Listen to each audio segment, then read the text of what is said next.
So here we go guys, it is the omphobby M2 V3 Pro. Bit of a mouthful. And this is the first omphobby Heli that I've had. I've had the S2 other than this point. I preferred the look of the original S2 over the original M2. But I looked at this and I thought I'm going to give this a go.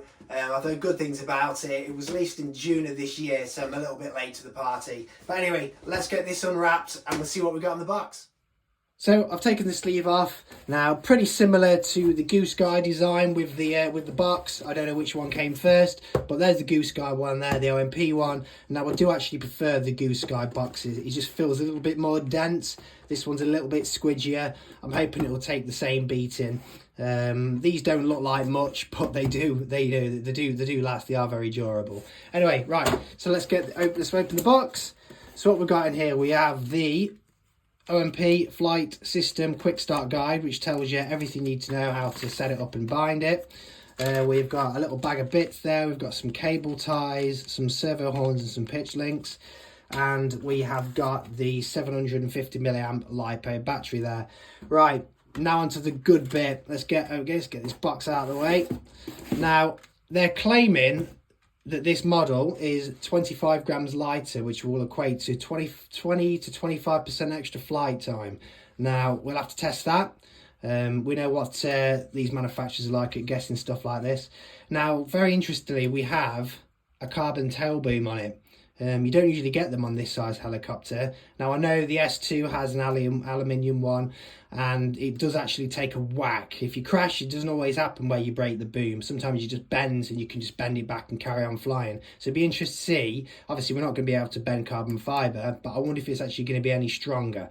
New skid design. I actually quite like the look of these. They seem like they seem quite strong. We've got a carbon composite blades, brand new blades, the Apex 190 mils. We have got a brand new motor for this model, for this version, and a brand new tail motor design. They're claiming this is going to be this is a bit quieter as well. But overall, absolutely love the paint job. It's super quality.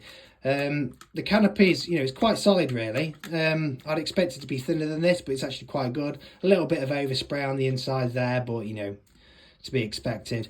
Let's take the canopy off.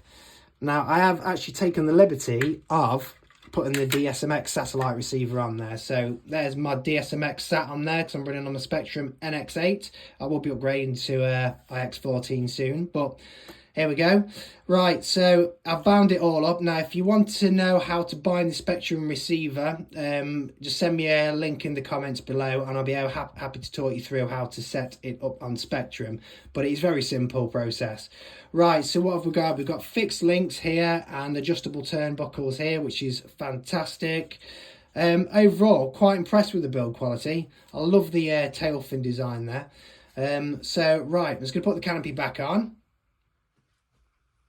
So canopy's back on, guys, and what can I say? This thing looks absolutely fantastic. I think OMP have done a superb job with this design this time.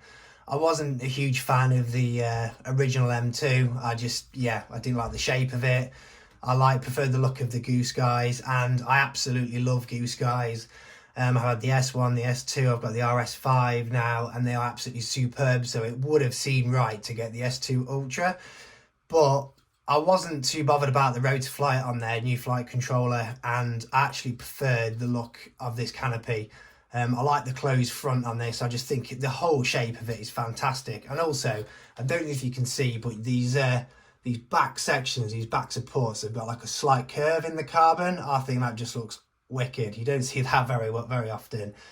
But my next video is going to be a flight review on the M2, and just the weather's just not been good enough to get out for a fly, but I'm gonna have a bit more knowledge on how this thing flies and the characteristics, and sort of maybe do a long-term review. But if this has been helpful, guys, please like and subscribe. It really does help the channel, and hopefully I can get some more reviews out to you, and hopefully review the S2 Ultra.